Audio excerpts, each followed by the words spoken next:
마리아는 무덤 밖에 서서 울고 있더니 울면서 구부려 무덤 안을 들여다보니 흰옷 입은 두 천사가 예수의 시체 뉘었던 곳에 하나는 머리편에 하나는 발편에 앉았더라.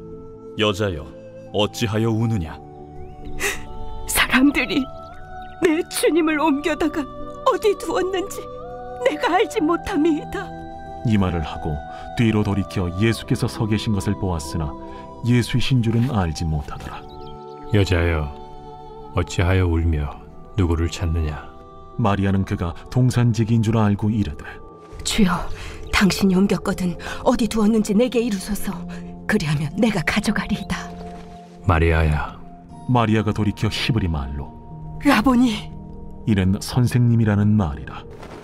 나를 붙들지 말라. 내가 아직 아버지께로 올라가지 아니하였노라.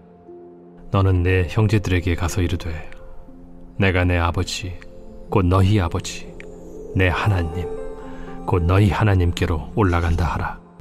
막달라 마리아가 가서 제자들에게 내가 주를 보았다 하고 또 주께서 자기에게 이렇게 말씀하셨다 이르니라. 이날 곧 안식 후 첫날 저녁 때에 제자들이 유대인들을 두려워하여 모인 곳의 문들을 닫았더니 예수께서 오사 가운데 서서 이르시되, 너희에게 평강이 있을지어다.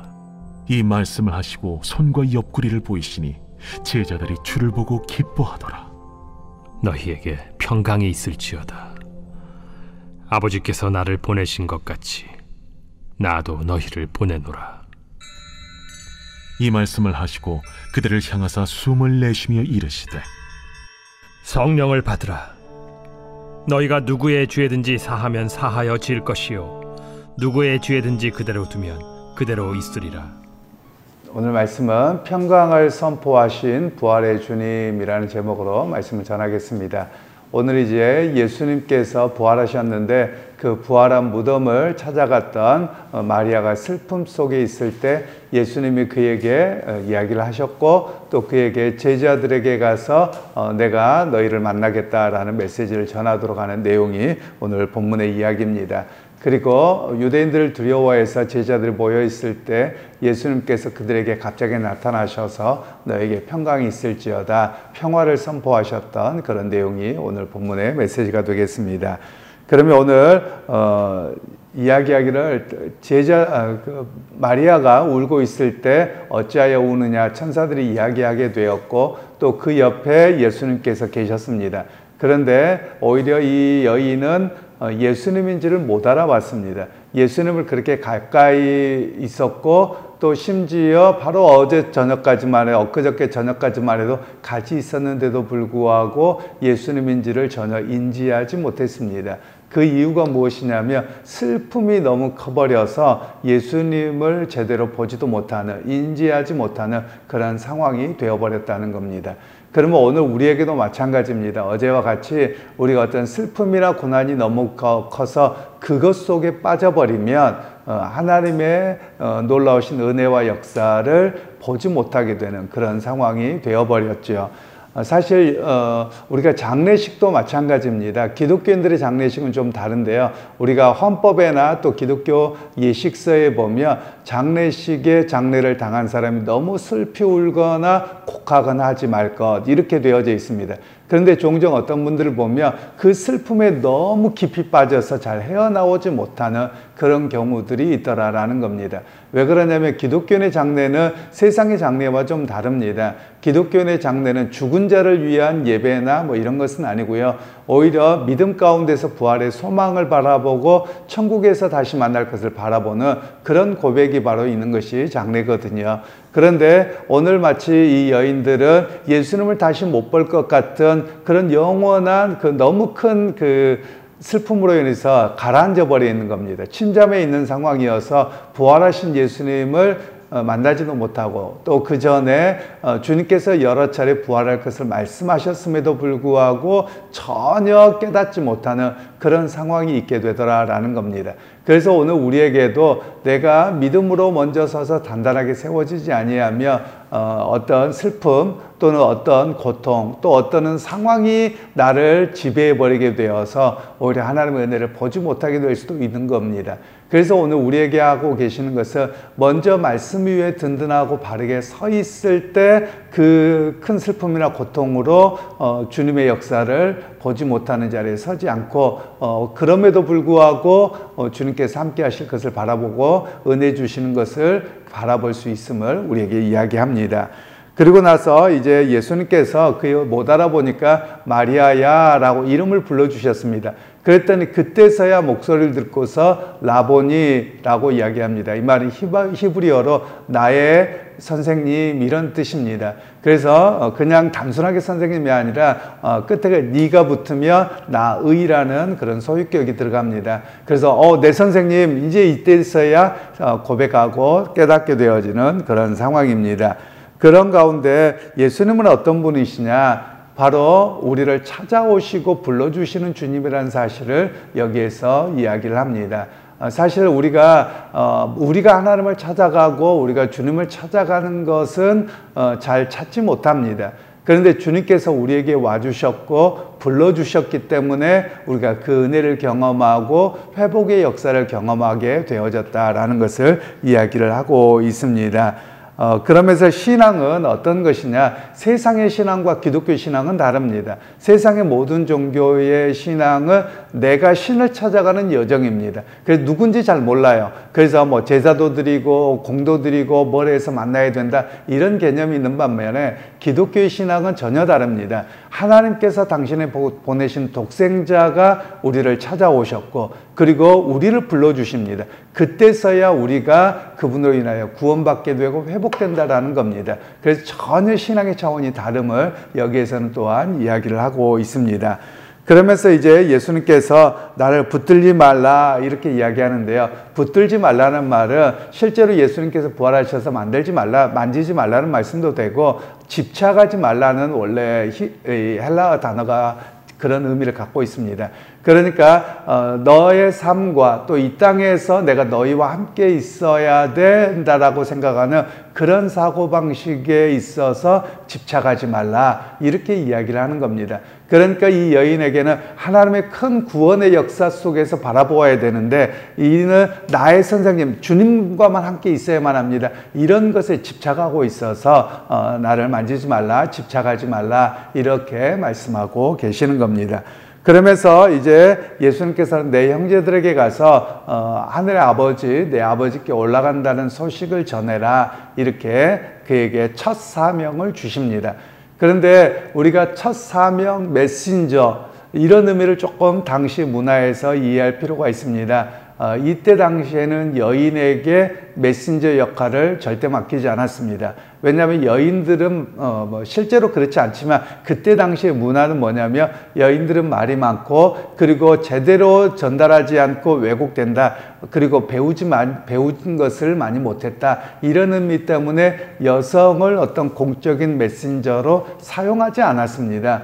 그런데 오늘 예수님께서는 이 마리아를 최초의 부활의 소식을 전하는 메신저로 사용하고 계시다라는 겁니다.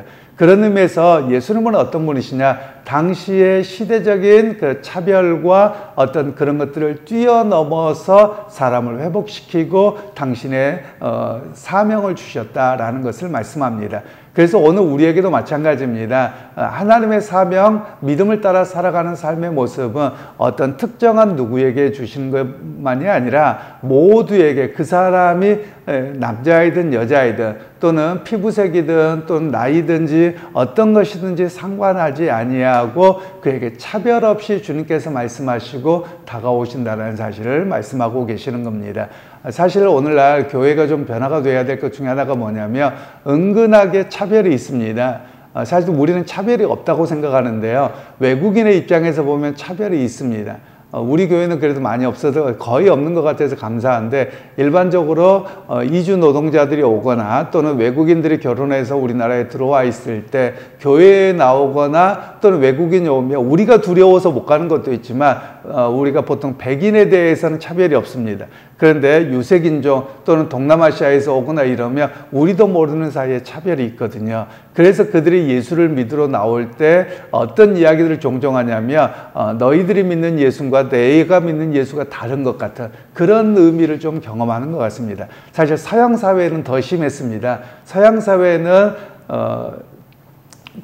식민지를 하던 제국주의 시대 때 보면 귀족들이 다니던 교회당 그리고 노예들이 다니던 교회당을 따로 구분했습니다. 멀지도 않습니다. 바로 앞에 10여 미터밖에 안 떨어졌는데 그렇게 따로 해서 예배를 못 드리게 했던 그런 모습이 있습니다. 실제로 우리가 잘 아시는 것처럼 인도의 그 평화주의자로 운동했던 간디 이야기를 들어보면 그렇습니다. 간디가 인도에 살다가 영국으로 공부하러 갔습니다. 그런데 그들의 기독교의 사상과 이런 것들이 너무 좋아서 교회를 갔는데 너는 못 온다. 너는 피지배 계급이어서 못 온다고 해서 그를 밀어냈던 적이 있습니다. 그래서 그는 평생에 오히려 무교회주의자가 돼버린 그런 상황입니다. 물론 무교회주의자란 말은 우리가 그냥 교회를 안 다닌다 이런 의미가 아니라 예수님의 신앙과 삶은 받아들이는데 교회가 차별이 있어서 교회를 안 간다. 우리로 이야기하면 요즘에 안 나가 성도에서 가나안 성도라고 하죠. 그런 상황이 벌어졌다라고 이야기를 합니다. 그래서 주님의 말씀을 온전히 따르기보다도 주님은 이렇게 차별 없이 누구에게든지 대하셨는데 그렇지 않고 있는 우리의 편견과 모습이 있더라라는 겁니다. 그런데 오늘 예수님께서는 당시에 차별과 편견을 받던 여인에게 첫 메신저로 사명을 주셨습니다. 그것을 통해서 오늘 우리에게 말씀하고 계시는 것은 주님은 차별하지 않았는데 사람은 차별하고 있다며 그 문화를 뛰어넘어서 누구에게든지 동등하게 하나님의 사명과 은혜를 따라 살아가야 됨을 우리에게 말씀하고 계시는 겁니다. 그러면서 오늘 또 안식 후 첫날 저녁 때에 제자들이 모여 있는데 그들이 유대인들을 두려워합니다. 유대인들이 두려워하고 있을 때 문을 닫아놨습니다. 그런데 예수님께서 갑자기 문을 뚫고 들어오신 거죠. 문을 뚫고 들어온 흔적이 보인 건 아니고 갑자기 나타나셨습니다. 그래서 부활하신 예수님의 모습은 어떤 분이냐? 시간과 공간을 초월해서 다니시는 그런 분이셨음을 여기서 볼 수 있고요. 그리고 오늘 두려움에 사로잡힌 제자들에게 평강이 있을지어다. 피스, 즉 평화를 이야기하죠. 그러면 사람들은 어떤 두려움과 어떤 평화가 필요하냐라는 겁니다. 우리는 대부분의 두려움은 어디에서 오느냐면 내 삶을 빼앗길까 봐 또는 내가 어떤 위협을 당할까 봐 또는 나에게 어떤 일이 생길까 봐 이런 것에 대한 두려움이 있습니다. 그런데 주님께서는 오늘 이 유대인들과 함께 했던 제자들의 유대인들로 인하여 두려워했던 제자들의 실제 두려움은 무엇이냐면 예수님을 쫓아다녔는데 예수님이 갑자기 돌아가셨습니다. 십자가에 못 박혀 돌아가셨습니다. 그리고 모든 유대인들이 예수님을 죽이라고 할 때 야, 우리도 어려움 겪겠구나. 우리도 예수님을 믿는다고 따라다녔다고 우리도 색출당해서 큰일 당하겠구나. 이것에 대한 두려움이었습니다. 그런데 오히려 주님께서는 부활하셔서 그들에게 평강이 있을지어다. 이렇게 그들에게 나오셨습니다. 그러면 이 의미는 뭐냐면 예수님을 잃어버린 상실감에 대한 두려움을 이제는 예수님 부활하심을 통해서 그 상실감의 두려움을 가질 필요가 없음을 우리에게 이야기를 하고 계시는 겁니다. 그리고 이제 21절에 또 한 번 너희에게 평강이 있을지어다 라고 평안으로 인사를 하시면서 아버지께서 나를 보내신 것 같이 나도 너희를 보내노라. 예수님의 그 위임 사역을 이야기합니다. 예수님께서 이 땅에 오신 것은 아버지께서 보내서 하나님의 구원 사역을 위해서 오셨습니다. 그리고 그 구원 사역을 다 감당하셨습니다. 그러면서 이제 나도 너희를 보낸다라는 말은 너희가 이제는 내가 해왔던 사역을 감당해라 이런 의미로 말씀하는 겁니다. 예수님의 구원 사역, 즉 하나님의 구속 사역은 믿음의 사람들로 돌아오도록 회복하게 하고 믿음의 자리로 나오게 하고 삶으로 그것을 보여주게 하는 그런 사역으로 그들을 위임하셨다라는 것을 말씀합니다.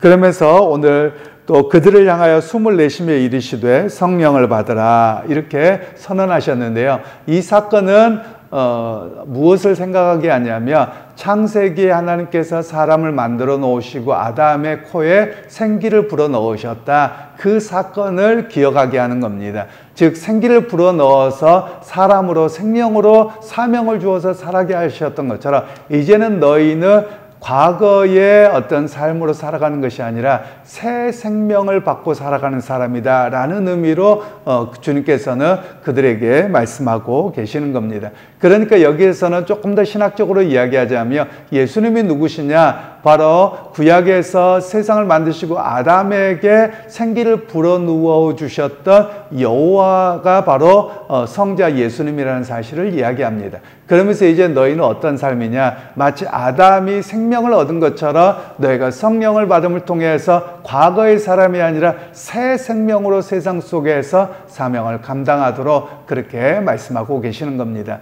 우리가 잘 아시는 것처럼 예수를 믿기 전과 예수 믿은 후의 삶이 달라집니다. 어떤 삶이 달라지냐면 예수를 믿기 전, 예수를 알기 전에는 그냥 세상 사람으로 살아가는 겁니다. 그러나 예수님을 고백하고 성령을 받은 이후에는 새 생명을 가지고 새 피조물로 살아가는 겁니다. 그러면 새 피조물로 살아가는 사람의 모습은 어떠한 것이냐?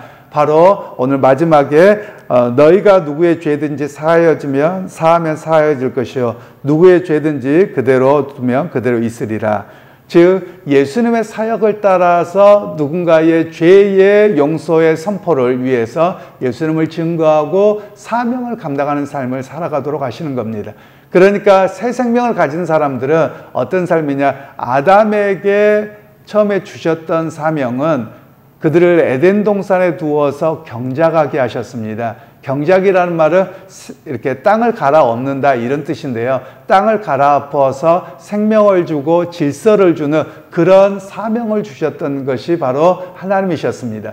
그런데 오늘 이 본문에서 예수님께서 성령을 불어서 숨을 쉬시면서 이렇게 하심을 통해서 너희에게 그 생명의 사역, 즉 이제 과거에는 실제로 농사를 짓고 뭐를 하는 그런 질서의 부여의 사역이었다면 이제 너희는 가서 사람이 죽어있는 영혼들이 회복되도록 갈아엎으라는 겁니다. 갈아엎어서 거기에 회복이 되어지게 하고 사람들로 하여금 새 생명의 역사를 따라 살아가도록 그런 사명을 주셨음을 말씀하고 계시는 내용이 이 본문의 이야기입니다. 그래서 오늘 우리에게도 마찬가지입니다. 우리는 성령을 받았다면 어떤 사람으로 살아가야 되느냐? 부활의 증인으로 살아가야 됨을 이야기합니다. 부활의 증인으로서 삶의 자리에서 내가 세상 사람들과 다르다는 거예요. 우리가 신앙생활을 다시 한번 점검하셔야 될 내용들이 있는데요. 세상에서 물질이 필요한 건 맞습니다. 그리고 물질을 가능하면 많았으면 좋겠습니다. 그런데 관점이 달라요. 세상 사람들은 물질이 생명이고 만일 체험이 생명에서 그걸 목표로 하고 살아갑니다. 그러나 그리스도인들은 성령을 받은 이후에는 그것이 인생의 목표가 아니라 내게 주어진 삶에서 성실하게 살아가면서 기회가 되면 나는 예수의 증인으로 살아가는 것이 사명입니다. 거기에서 생명이 다른 거예요. 그런 면에서 오늘 우리에게도 신앙을 다시 한번 점검해야만 합니다. 왜냐하면 한국 교회는 뿐만이 아니라 많은 교회가 좀 문제가 되어졌던 이유가 기복주의로 가서 기복주의라고 하는 것은 사실 기독교 신앙이 아닙니다. 왜냐하면 기독교의 신앙은 세상에 복과 많은 것을 채움의 문제가 아니라 오히려 어떤 상황에 살아가더라도 나는 부활의 증인으로 주님의 사명으로 새 생명을 가지고 살아갑니다. 이런 고백이 바로 기독교의 신앙이거든요. 그래서 여러분 오늘 하루를 살아가실 때 여러분 예수 그리스도 안에서 새 생명을 받았습니다. 그럼 여러분 새 생명 속에서 여러분의 삶의 자리를 통해서 부활의 증인으로 살아가고 또 예수님께서 사람을 살리고 회복하게 하셨던 것처럼 우리의 가운데 그렇게 살아남의 역사, 사람을 살리는 역사로 사는 그런 오늘 하루가 다 되시기를 주님의 이름으로 축원합니다.